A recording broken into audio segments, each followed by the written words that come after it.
Hello, my darlings. How are we? Welcome. You are listening to the Bloom with Becca podcast. I'm your host, Becca. I hope you're having a splendid week. Thank you for tuning in. This episode is going to be a fun one. Basically, imagine this is like a little Becca hotline episode. You guys have sent in your dilemmas. I went onto the Bloom with Becca Instagram page and I asked you guys to send in your dilemmas, but I said if you're comfortable, then send in a voice memo. So I honestly thought nobody was going to do that, and I wouldn't blame you. I just thought it'd be fun. So those of you who have, thank you so much for being brave. From relationships to work to money to whatever, we're talking about it today at Little Big Sister Chat. And without further ado, let's get into it. Goodness, it's good to catch up. Hello. If you noticed, I may have missed a little episode last week, and I do, from the bottom of my heart, I really apologize. The last thing I want is for you guys to feel like this is one of those unreliable podcasts when you just sort of get an episode whenever you get an episode, and I promise that's not what I'm trying to do here. I swear I've promised to myself to try my absolute best to get an episode out every single week, but I want to make all the episodes worthwhile. And last week I just needed a week off. Sometimes your girl has nothing to say. Sometimes your girl has nothing to say and she still decides to come on here and ramble in your ear. So I mean, for those of you who listen every single week, I love you. I see you and I love you. I get so excited when I see someone's shared on their Instagram page that they've been listening to Bloom with Becca, or they're out on their daily walk, or I was gonna say they're in class. Why do I feel like I've seen that? And you shouldn't be listening to a podcast when in class, but just you going about your daily life. I love listening to pods when I'm doing boring housework. So that is my prime time. It makes the time go so much faster. Honestly, I spoke about it in last week's episode, just struggling with loneliness. And I find having a podcast in the background on a daily basis, when I'm not doing work where I can't have people talking over, otherwise I find it distracting. When I'm doing whatever and I can have that in the background, someone speaking, I honestly think it helps me feel a little bit less lonely. Just saying. But yeah, I took a week off. Please forgive me. If you listened to last week's episode, then you know it was Will's 30th, his 30th birthday. And yeah, it was lovely. His birthday actually fell on the Saturday, so we were in London on the Saturday. I planned to go, we did a really cute brunch in Notting Hill at this place that was dog friendly. What's it called? The Little Yellow Door. I mean, if you type in an accumulation of those words and put in Notting Hill, I'm sure it'll come up. Really good, really cool vibes in there. Just, it feels like you're in someone's home. I have myself a little Nespresso coffee here because your girl needs the energy today. Oh my goodness, I am having the period from hell. I have never felt so hormonal before in my life.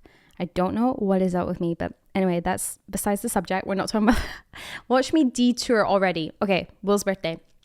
And then for the evening, we went to, I don't know if I'm saying this right, Maine, Maine restaurant in London. Kind of fancy. Where is it? It's in Mayfair. What attracted me to it and why I picked it was because they have a live jazz band. That's just right up our street, both of our streets. We love that kind of dinner date.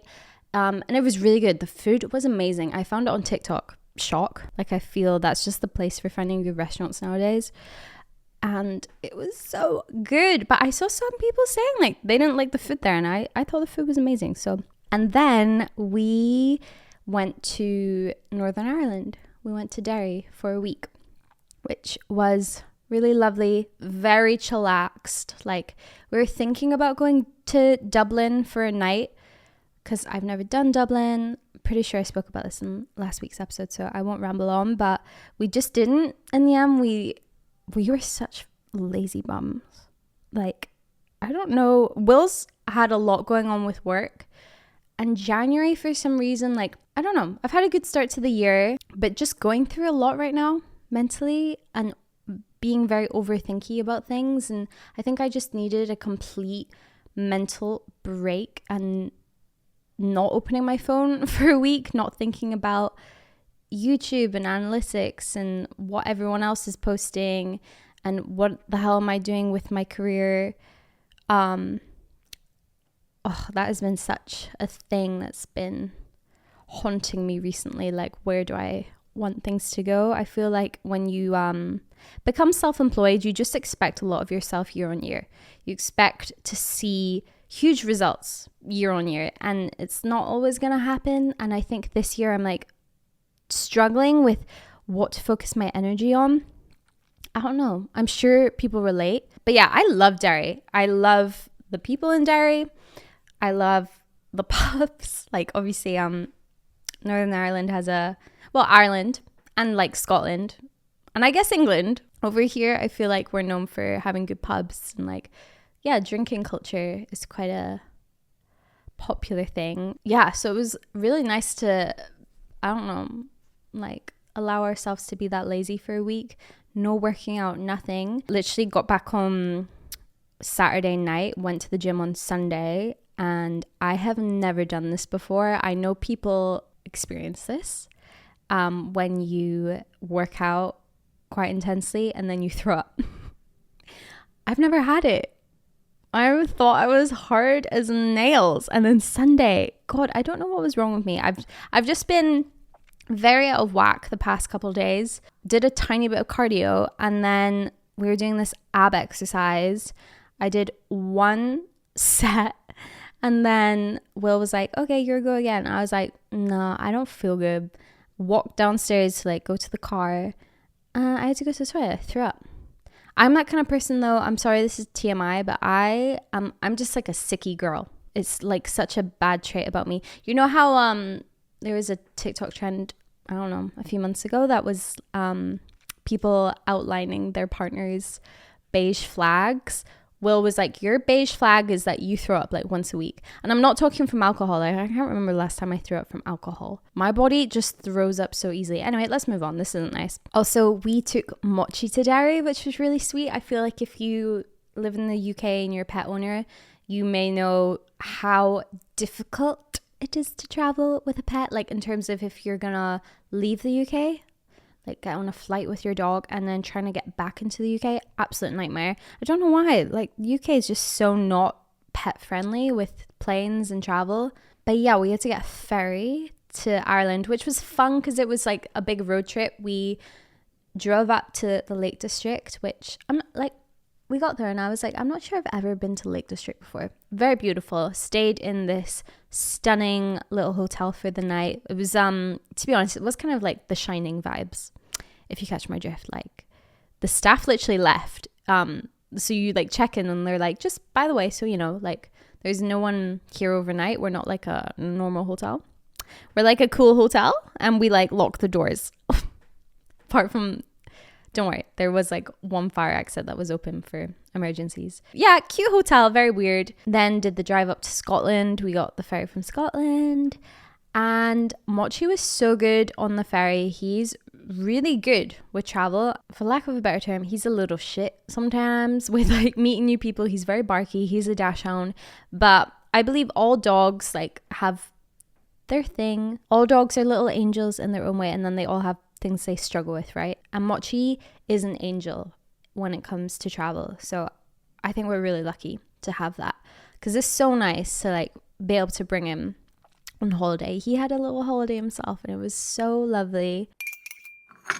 Okay, I want to talk about quickly my little conclusion of dry January, because it was my first time ever doing it. I have mentioned that I was doing it on this pod, and I said when it comes to the end of January, I wanted to share my thoughts, do a little conclusion. Listen, I definitely don't want to drink as much this year as I did last year. Last year, Will and I got in such a habit of like Friday night, as soon as it's the weekend, no matter what we're doing, if we're staying in watching a film, oh, it's the weekend though, so let's have beers or share a bottle of wine. And don't get me wrong, I'm someone who actually never binge drink. I think last year I could count the amount of times I went on a session, like had more than 5 drinks on one hand. And it's always like a special occasion. Like I just don't really enjoy it. I don't know, it does not go down as well. I'm someone who I love the taste of beer and wine. So you know how people are like, no, I could easily like cut out alcohol when I'm having dinner.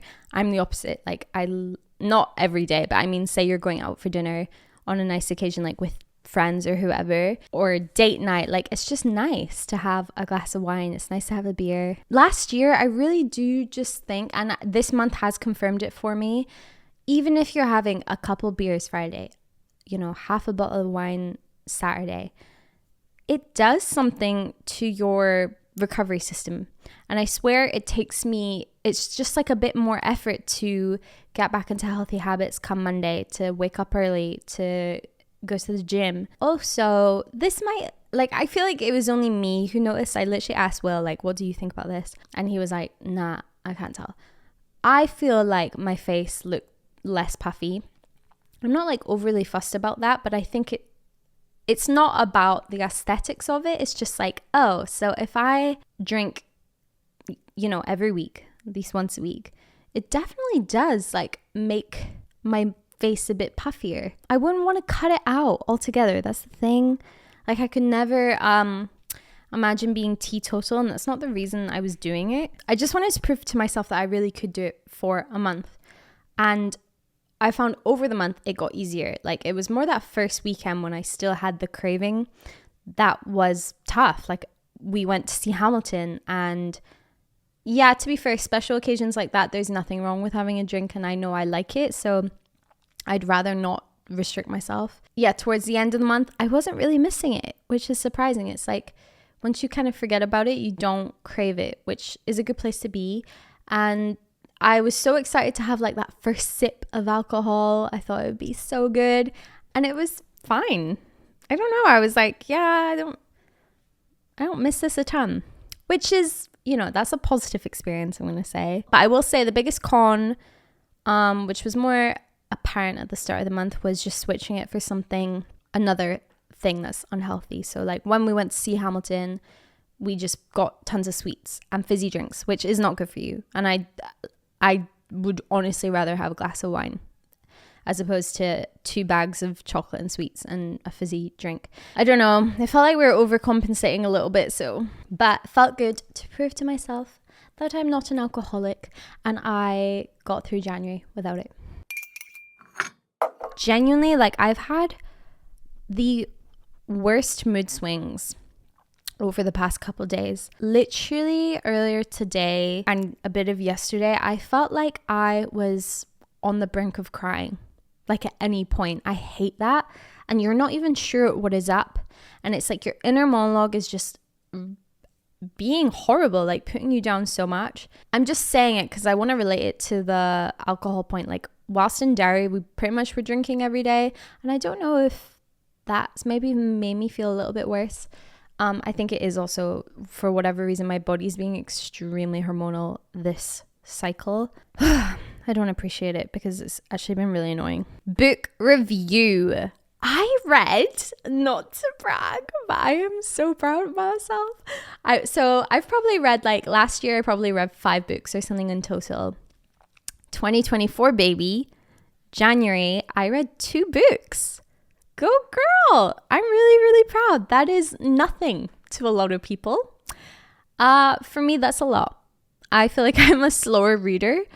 I am not a habitual reader. I wish I was. I'm trying to, get in more of the habit of like always having a book going, because otherwise I'll just go months without picking up anything. I think it helps to like be excited about your next book. Have a book lined up that you're really intrigued by.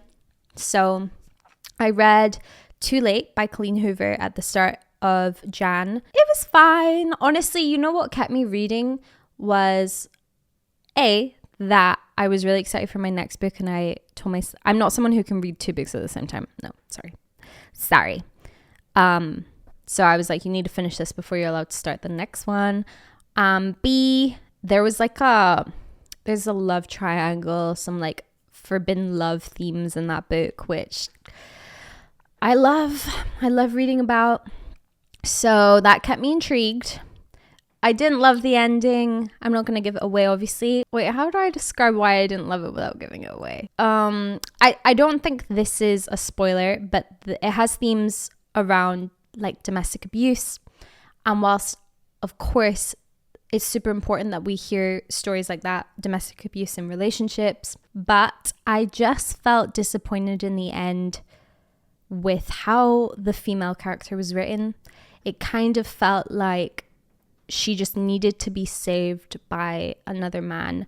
Now listen, I am not a professional book critic. I am not even a big reader. So please, like, don't take what I say all that seriously. This is my pod, and I know some of you guys asked me on Instagram what I thought of the book because you're going to read it or whatever. So there you go. That's my little review. It was okay. It was like a 2.5 out of 5. The next book that I was so excited to read was Yellowface.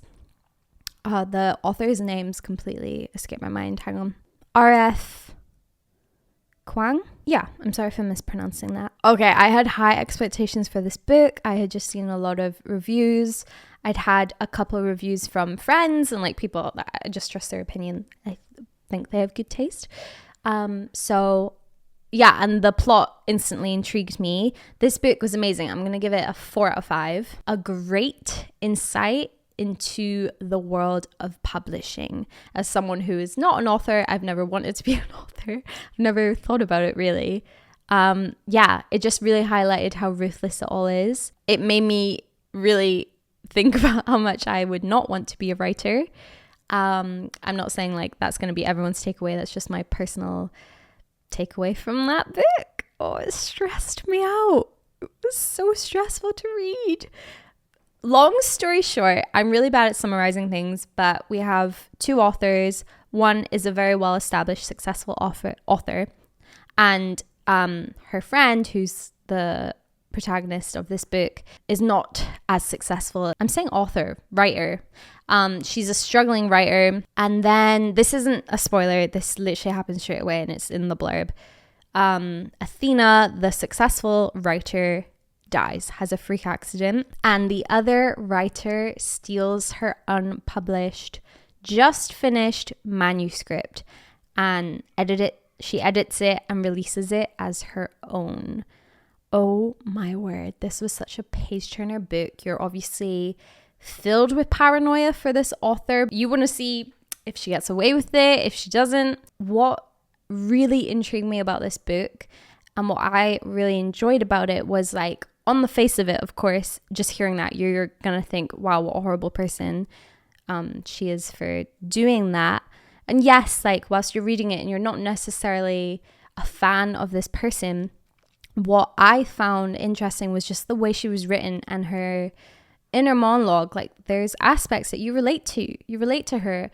I related to the fear of cancel culture. I related to the theme of how lonely it is to be a writer, to be a creative who works by themselves, and how your thoughts can just be extremely overpowering. Yeah, that nastier, almost selfish side of her, there were elements in it where I related. How deadly comparison is and how it leads us to do crazy things. Last recommendation, I saw, what's it called? Anyone But Us Strangers, the new movie with Paul Mescal. I keep seeing videos of people pronouncing his name wrong and I'm not even sure if I'm saying it right. And Andrew Scott.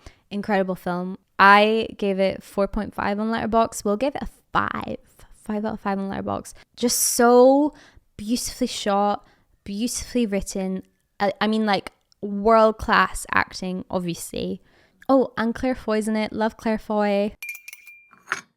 Okay. I've been talking for so long, but I wanted to give a really thorough update. I think I might possibly split this episode into 2, but let's talk about your dilemmas. First of all, I just want to say I opened up Instagram and I was shocked by, like I said at the start of this episode, I didn't think anyone would actually send in a voice memo. I just wanted to put it out there because I thought it'd be really good. It was Will's idea originally.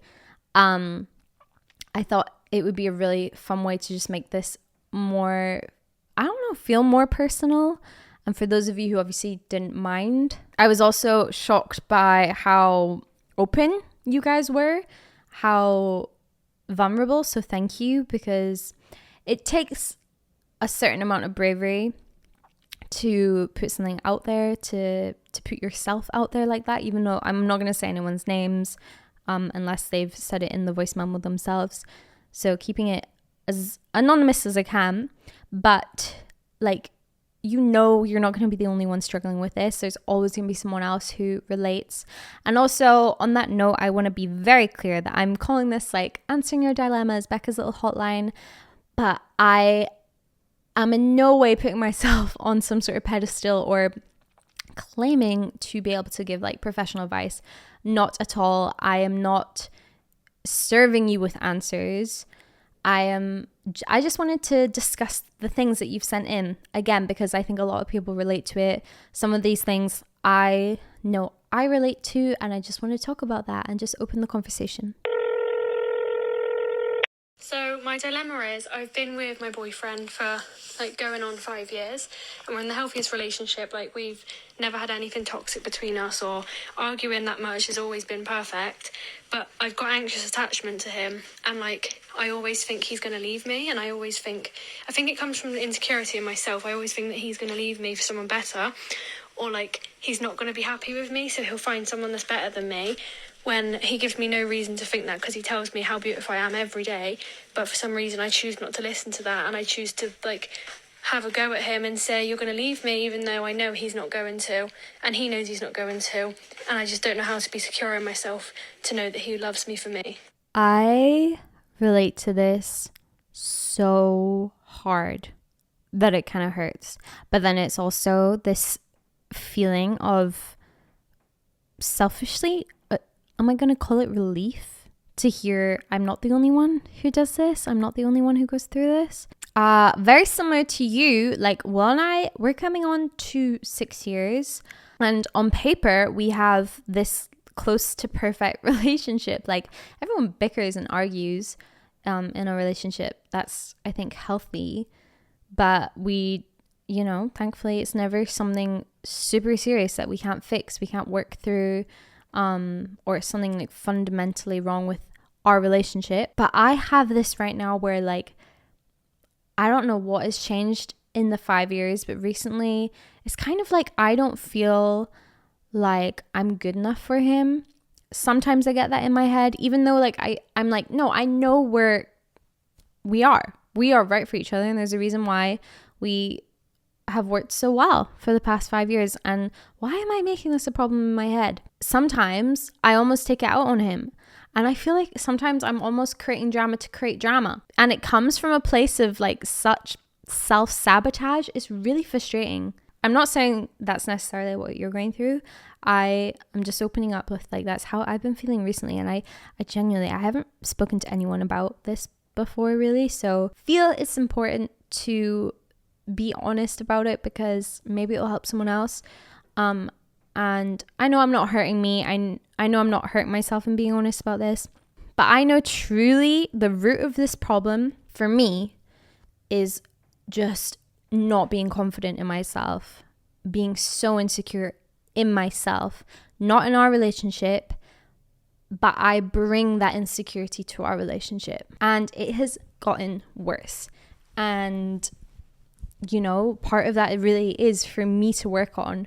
I guess my question to you is like, have you spoken to him about it? I imagine you have, but genuinely you might not have. I know it might feel like he's doing everything right, and like you mentioned in the voice memo, he calls you beautiful every day, and whilst that's nice, but actually that might not be what you need.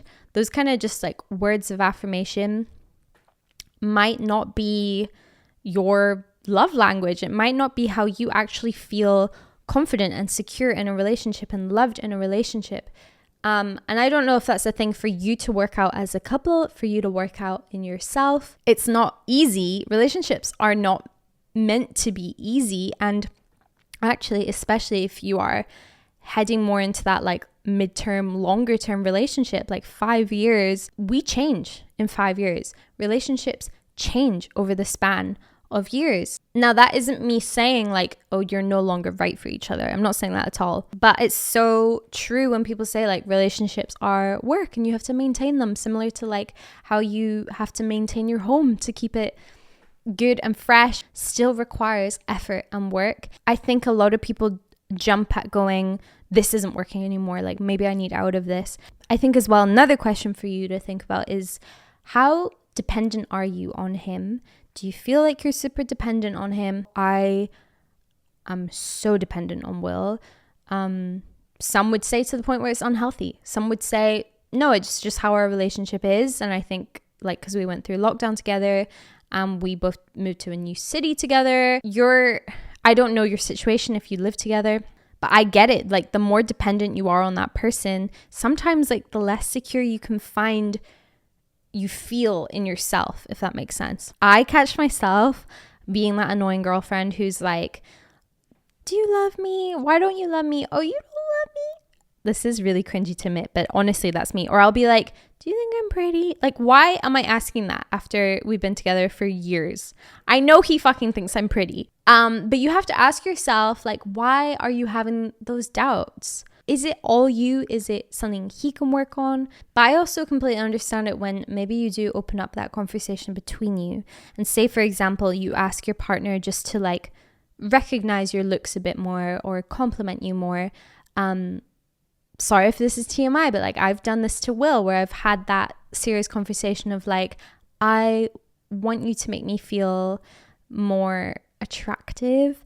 And then I also know like sometimes then the result of that, like of course if you're with someone who really is going to listen, values your opinion, like wants to make you happy and make the situation better, then of course they're going to listen to it. But then sometimes them listening to it and then giving you what you've asked for, i.e. compliments, whatever it is, something like that can feel very artificial. And then you suddenly feel like those kind of things, like I shouldn't be asking for them. I feel like I have not given you a solid answer there. That was more just a load of word vomit to say like I so relate with you, hon. But my top advice, like stuff that's helped me through it, is genuinely going and working on myself. Like maybe you need to spend a little less time together. For me, it comes from a place of not depending on him so much, not depending on him to make me feel good. Like, you know how people say you should love yourself first before you let anyone else love you. And I don't know how old you are. I don't know if your situation's similar to mine, but like for Will and our relationship, I was 19 when we got together, and that has been it. That's been my adult life. I'm now 25. I don't know any different. Like I only know Will and our relationship. Hi, Becca. So I'm from Zurich, and I'm one of your listeners. And so my dilemma is that I struggle a lot with my body image, and yeah, I mean, sports and just my whole discipline and the way I approach gym and sports in general. So I don't like it, and I would love to hear from your experience and your tips and how to get into that routine, to see the gym and sports in general as a good thing. Yeah, so that's my dilemma. So thank you very much, and greetings from Zurich. Bye bye. Oh, you're so cute. Oh my gosh, I love hearing your voice. I love hearing all your voices. It's so sweet. It helps me feel more connected with you. Struggling with body image is a big one, and like I guarantee you way more people are going through it than you know. I was gonna say women, but it's not just women. Like this day and age, it feels so much more common to struggle with body image and loving your body, because, and this is a very cliche point, so I'm not going to ramble on, but obviously like you add in the element of the digital world and constantly finding yourself comparing yourself to other people, whereas like if you think about it, are you actually, you have to take a step back is what I'm saying. Are you actually happy with you as you are, like imagine you didn't go onto Instagram every day. Imagine you didn't go into social media every day. You as an individual, do you like who you are? But yes, it's just sad. It's a shame how those two are kind of connected. If you have body image issues, then you are going to struggle to get yourself in the gym because you don't want to, put yourself out there like that. Body confidence issues, listen, I get it. But I listen to things like that, and I listen to women talk about themselves like that, and it makes me so sad. Yeah, like your body's your home. It serves you. It does so much for you, and you only get one. So you might as well treat it with all the respect and the love that you can. And also, it's a really healthy mindset to remember, like if you were blessed enough to be born with a healthy, functioning body, then you're really lucky. But with all of that said, I'm not diminishing your feelings at all, because I get it. I'm just saying it's such a shame, because like I would say all of that to a friend. If a friend came to me like how you've come to me saying how you're struggling with body image, and I would say that it makes me so upset. But I know I don't think that way about myself. We just don't. We're so self-critical. We're so self-hating nowadays. It's so sad. And it's way too common. And there's obviously a reason for why we all struggle with it. We all need to get better at unlinking the two, so directly correlating being confident in your body and working out. Like the two, if you work out, then you are gonna feel confident in your body, because not necessarily. I think a really healthy mindset with working out is, if like I said, if you're healthy and you're able to, that is such a privilege that you get to work out. It's such a privilege that you get to move your body, and moving our body releases endorphins. It makes us feel good. I've said it so many times, like here and on YouTube, but the very first thing that you have to get right when you start working out, when you're starting your workout regime, you're trying to get in the habit of it, is completely like get those arbitrary goals out your mind, because they are not going to keep you in the gym. You might do the gym 3 to 5 times a week for a month. Say you have this like 1 month challenge, or this like sprint challenge, or what you're after really is just to improve something aesthetically. Those arbitrary goals are not gonna get you into the actual habit of working out regularly. The biggest change for me has been finding workouts that I actually really enjoy, finding when in my week I can do it. For me, it's mornings. I hate working out in the evenings. It feels way more like a chore.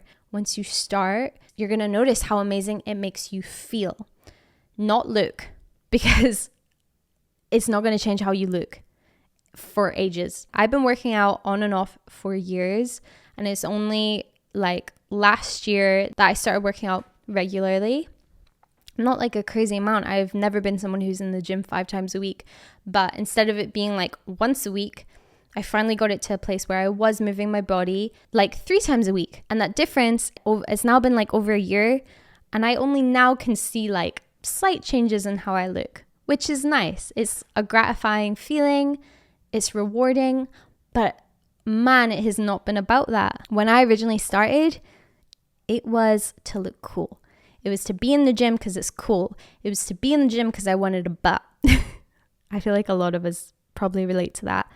And also like I was vlogging it, and I was starting to do some wellness content on my channel, and I was like, I probably should do this because all the other like wellness girlies go to the gym. But I didn't really enjoy it. It didn't feel all that. I didn't feel like I was being all that true to myself. I just wanted to look the part, and I wasn't interested in my health, really. And listen, if you're not in the habit of working out, so if you're someone who you sure that you like walk to work, you walk to school, whatever it is, but you don't go to workout classes, you don't go to the gym, you don't take part in sport, whatever, then you're not going to miss it. Your body's not going to feel that it's missing out. So then if you suddenly start incorporating going to the gym, working out into your routine, it's gonna feel like a chore. Like we, in our minds, of course, we put working out and exercise as this really high effort thing, and it doesn't have to be. It can actually be, I think if you think of it more as this like self-care ritual, this self-care practice, this time that is for you, this time that's going to make you feel so much better. This is your time to be selfish.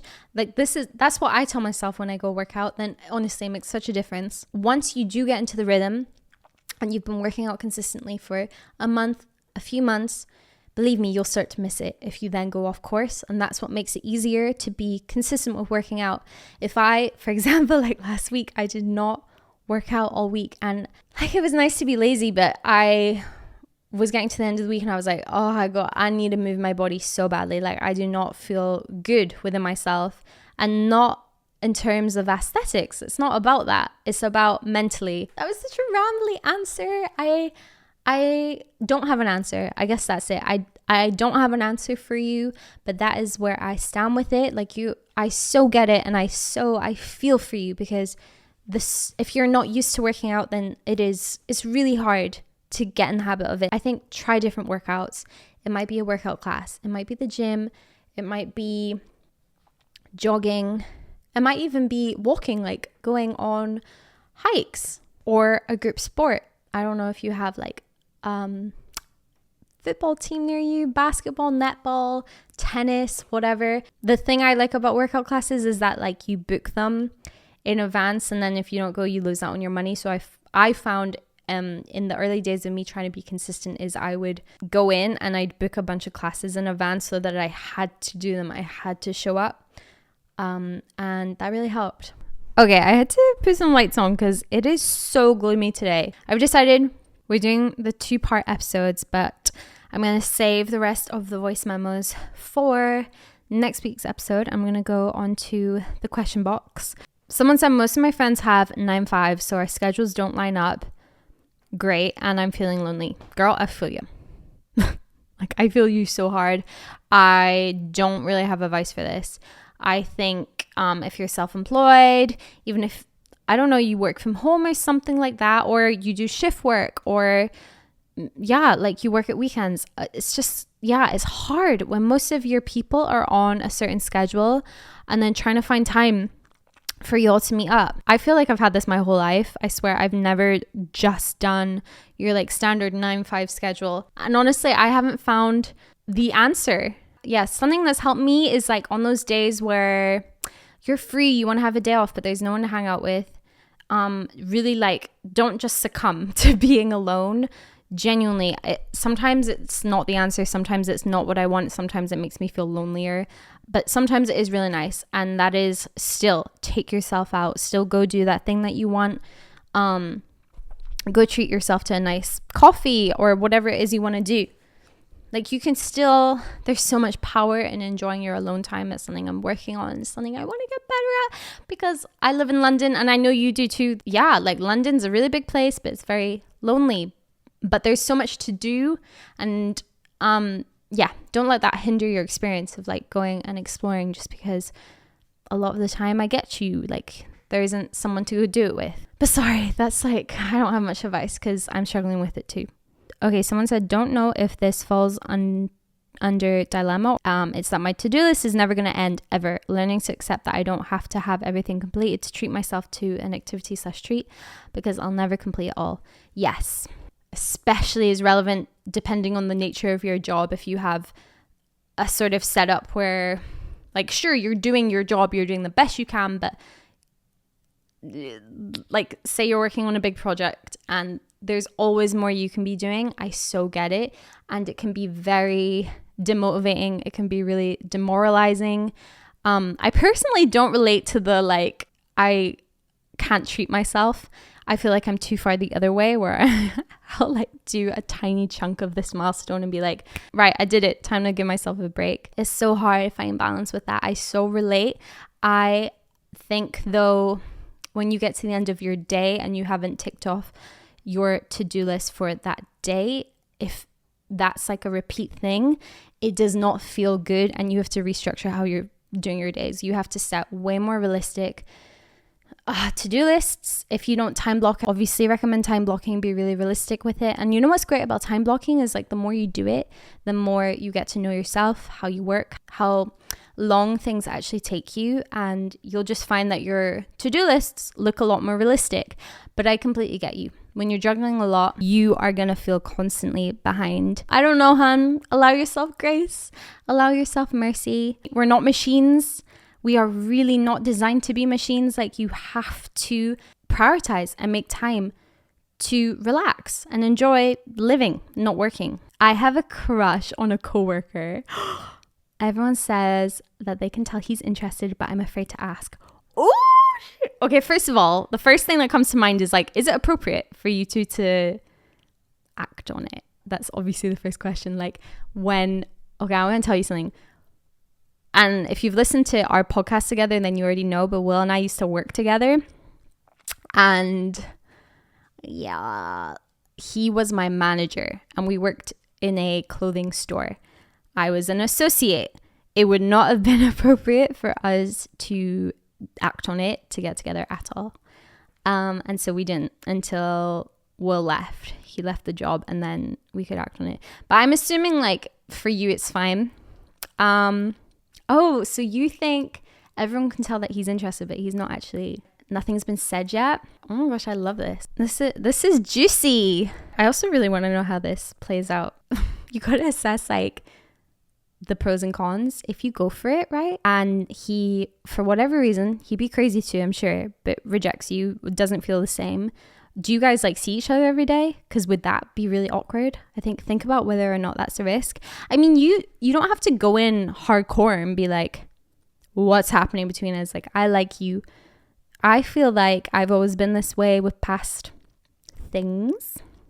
When I've been interested in someone, I've never been the one to like make that first move, but I love dropping little hints, or I'll be quite flirty and I'll sort of let you know that I'm interested without saying it. So how would that play out? But also, yeah, I don't know how much advice I want to give because HR might be on you. Exciting though, having a wee crush, a work crush as well. Ooh. But yeah, you say you're too afraid to ask. Just, I don't know, play the little flirty card and see where it ends up. I feel like that's terrible advice. But yeah, I'm just here to discuss. Oh, okay. There's so many good ones here. But I'm going to save it till next week because I'm sorry guys. I got to go. I have fitting. I have a little appointment thing that's really exciting. And yeah, I just rambled so hard with like the start, but I hope that's okay. We had a nice little chit chat update and then I'll get into way more because like seriously, you guys have sent in, yeah, there's really serious ones that I want to talk about and then there's more lighthearted ones that are just like fun to open up that discussion. So we are going to resume next week. I hope that's okay. Yeah, I hope you all have an amazing week. Sending all my love. Thank you so much again to everyone who sent in a little dilemma. There would be no episode without you. And especially a big thank you to those who are brave enough to send in voice memos. I love you. I'll see you guys next week. Mwah. Bye. Thank you, my loves, for listening to this week's episode of Bloom with Becca. Be sure to follow the Bloom with Becca Instagram page to get involved each week with your questions, your stories, your thoughts on different topics, all that good stuff. I'll see you guys next week for a new episode. Love you. Bye.